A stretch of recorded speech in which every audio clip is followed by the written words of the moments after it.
বন্ধুরা, আমি রনি বাইক রিপেয়ারে তোমাদের সবাইকে স্বাগত। তো চলো, আজ হচ্ছে এই টিভিএস এন্টর গাড়ি, এই গাড়িটার ফুল সার্ভিস কাজ হবে। তো সার্ভিস কাজের আগে গাড়িটা আমি ফ্রেশ করে ধুয়ে নিয়েছি। আমাদের সার্ভিস কাজের আগে যেমন গাড়ি ফ্রেশ করে ধুয়ে নেওয়া হয়েছে। এবার আমি সার্ভিস কাজ চালু করছি। তো প্রথমে পেছনের চাকা থেকে আমাদের সার্ভিস কাজ চালু করা হয়। তো পেছনের চাকায় বুঝতেই পারছো কত ব্রেক শুর কার্বন পড়ে রয়েছে, এগুলো সব ঠিকঠাক পরিষ্কার করতে হবে ফ্রেশ করে। ব্রেক শুটা খুলে নেওয়ার পর বুঝতে পারবো খারাপ আছে কি ভালো। তো ব্রেক শুটা খারাপ আছে, ব্রেক শুটা চেঞ্জ করতে হবে। তো চলো ব্রেক ড্রামটা ঘষে নিই। ব্রেক ড্রামটা ঘষে নেওয়ার পর ব্রেক যে ক্যাম আছে, ক্যামটাও জাম আছে, ক্যামটাও গ্রিস করতে হবে, প্লাস ব্রেক শুটা চেঞ্জ করতে হবে। তো চলো, তার আগে যে ভেতরের যে ব্রেক ড্রাম প্লেটটা কিন্তু আমি তেল মেরে পরিষ্কার করে নিয়েছি, হাওয়া মেরে। এবারে ক্যামটা গ্রিস করে নিলাম, ক্যামটা গ্রিস করে নতুন শু লাগাবো। শু লাগানোর পর তবে চাকাটা ফিটিং করব। তো চলো, এরকমই আরও ভালো ভালো কিছু কাজ দেখানো হয়েছে এই ভিডিওটার। তো আমার চ্যানেলে যারা নতুন আছো, চ্যানেলটা অবশ্যই সাবস্ক্রাইব করে দিও। যদি এই ভিডিওটা ভালো লেগে থাকে একটা লাইক, এটা শেয়ার করো। তো চলো, আমি কাজটা করতে থাকি, তোমরা কাজটা দেখতে থাকো।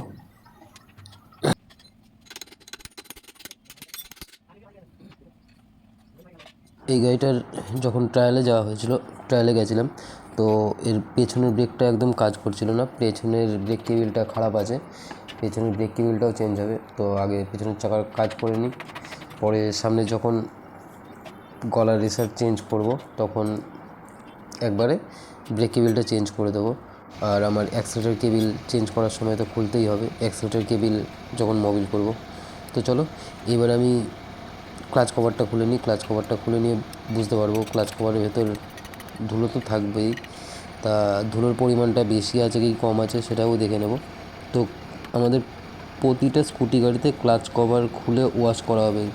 স্কুটি গাড়িতে ক্লাচ কভার খুলে ওয়াশ, এটা আমাদের মাস্ট, সার্ভিস কাজে থাকবেই থাকবে। তো চলো, আমি যখন হাওয়া মারবো তখন দেখতেই পারবে যে এর মধ্যে কত পরিমাণ ধুলো রয়েছে। মানে সুর যে কার্বনটা, সেটা তো বেরোতে পারে না, এর মধ্যেই থেকে যায়। তো কত পরিমাণ ধুলো রয়েছে এর মধ্যে, এই যে বুঝতেই পারছো পুরো সাদা হয়ে গেছে আমার হাত, এত পরিমাণ ধুলো। তো চলো, ক্লাচ কভারটাতেও ক্লাচ সাইডটাতেও ওয়াশ করা হলোই, ক্লাচ কভারটাও একই রকম হাওয়া মেরে পরিষ্কার করে নেওয়া হবে। আর যে কিকারটা আছে, কিকার প্রিমিয়ামটাও মোবিল করা হবে, কারণ এটার কিকটা এতটাই জাম, কিক নামলে তো উঠছে না, আর উঠলে তো নামছে না, এরকম প্রবলেম হচ্ছে।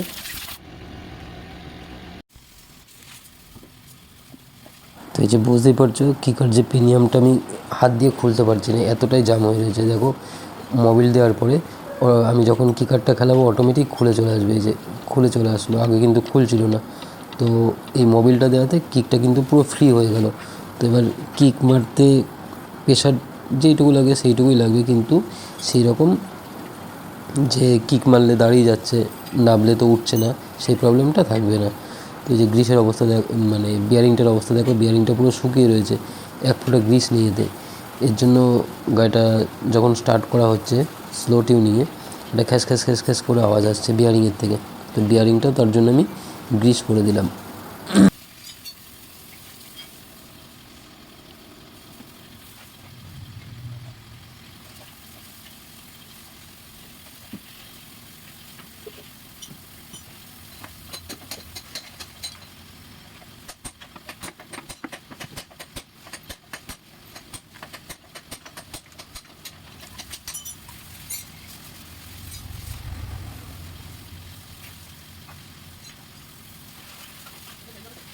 তো আমার ক্লাচ কভার তো ফিটিং হয়ে গেল। এইবারে ফিল্টার বক্সটা মানে ফিল্টারটা ফিটিং করব। ফিল্টারটা ফিটিং করার আগে ওপরে যে ডাস্ট ক্যাপ কভারটা থাকে, এটা আমি তো আগে ধুয়েই নিয়েছি জল দিয়ে, সার্ফ দিয়ে। এরপরে আমি এর মধ্যে মোবিল দিয়ে, হাতে মোবিল নিয়ে মোবিলটা যে ডাস্ট ফিল্টারটা আছে, ডাস্ট ফিল্টারটার উপরে মাখিয়ে দিয়েছি। এতে কী হবে, যে ধুলোটা মানে একদম ডিরেক্ট ফিল্টারের উপর পড়বে না। আগে যে ওপরে ডাস্ট ফিল্টারটা আছে, ডাস্ট ফিল্টারের ওপরে পড়বে, তাতে কী হবে, ফিল্টারটা নোংরা কম হবে, ফিল্টারটা লাস্টিংটা বেশি হবে। তো চলো এইবারে এই যে অ্যাক্সেলারেটরটা মোবিল করে নিই। অ্যাক্সেলারেটরটা মোবিল করে নেওয়ার পরে এই যে অ্যাক্সেলারেটরটা মোবিল করা হলো না, এতে কিন্তু অ্যাক্সেলারেটরটা পুরো স্মুথ হয়ে গেল, গাড়িটা চালিয়ে একটা আলাদাই মজা পাওয়া যাবে। এই কারণে স্কুটি গাড়িতে অ্যাক্সেলারেটর মোবিল করতেই হয়, মানে করে দিলে ভালোই হয়। তাতে কী হয়, অ্যাক্সেলারেটরটা স্মুথ হয়ে যায়, গাড়িটা চালিয়ে একটা আলাদা মজা চলে আসে। তো চলো এবারে পেছনের ব্রেক কেবিল যেটা আছে, ব্রেক ওয়্যারটা চেঞ্জ করতে হবে। যে নতুন ব্রেক ওয়্যার ফিটিং করে দিয়েছি। এবারে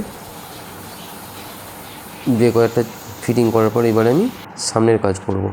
যে সামনে বল রেসার চেঞ্জ করার জন্য হ্যান্ডেল খুলে সাইড করে দিয়েছি, চাকাটা খুলে নিই, ডিস্ক খুলে দিয়েছি, ডিসের ক্যালিপার খুলে দিয়েছি। এবারে মারগার্ড, হাইড্রোলিক সবগুলো নামিয়ে নেব।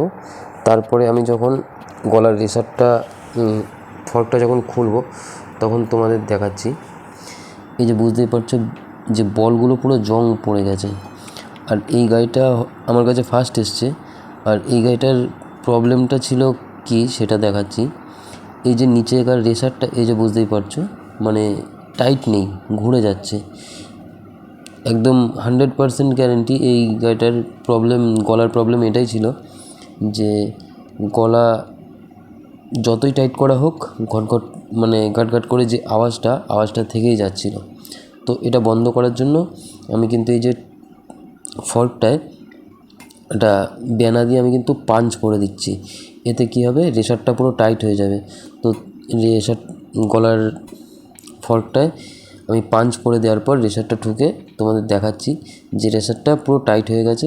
আর যে প্রবলেমটা ছিল গাড়িতে সেই প্রবলেমটাও পুরো বন্ধ হয়ে যাবে। যে কোনো গাড্ডা গর্ততে পড়লে যে আওয়াজটা, সেই আওয়াজটা থাকবে না। প্লাস হচ্ছে হ্যান্ডেল পুরো স্মুথ হবে, যেইটুকু টাইট করার দরকার ওইটুকু টাইট করলেই আওয়াজ বন্ধ হয়ে যাবে। তো চলো গলার রেসারটা বসিয়ে নিই।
তো চলো আমি রেসারটা কিন্তু ফিটিং করে দিয়েছি। এইবারে গ্রিস করব, গ্রিস করে ফর্কটা ফিটিং করব। ফর্কটা ফিটিং করার পরে তবে বাদ বাকি যা কাজ আছে, চাকা গ্রিস, ডিসের ক্যালিপার গ্রিস, ডিসের ব্রেক প্যাডগুলো ওয়াশ করা, এগুলো সব হবে। কন্টিনিউ দেখতে থাকো, বুঝতে পারবে। তো চলো এই যে বিয়ারিংগুলো আমি খুলে কিন্তু চেক করে নিয়েছি যে বিয়ারিংগুলো খারাপ আছে কি ভালো আছে। তো বিয়ারিংগুলো খারাপ নেই, বিয়ারিংগুলো ভালোই আছে। তাই আমি বিয়ারিংগুলো হাওয়া মেলে পরিষ্কার করে তবেই ফিটিং করব। তো চলো কন্টিনিউ দেখতে থাকো। আর কমেন্টে অবশ্যই জানাতে ভুলো না যে সার্ভিস কাজটা কেমন লাগলো। তো বন্ধুরা, আজকের জন্য আমার ভিডিওটা আর খানিকক্ষণের মধ্যে কাজটা কমপ্লিট করব। তো চলো কন্টিনিউ দেখতে থাকো।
তো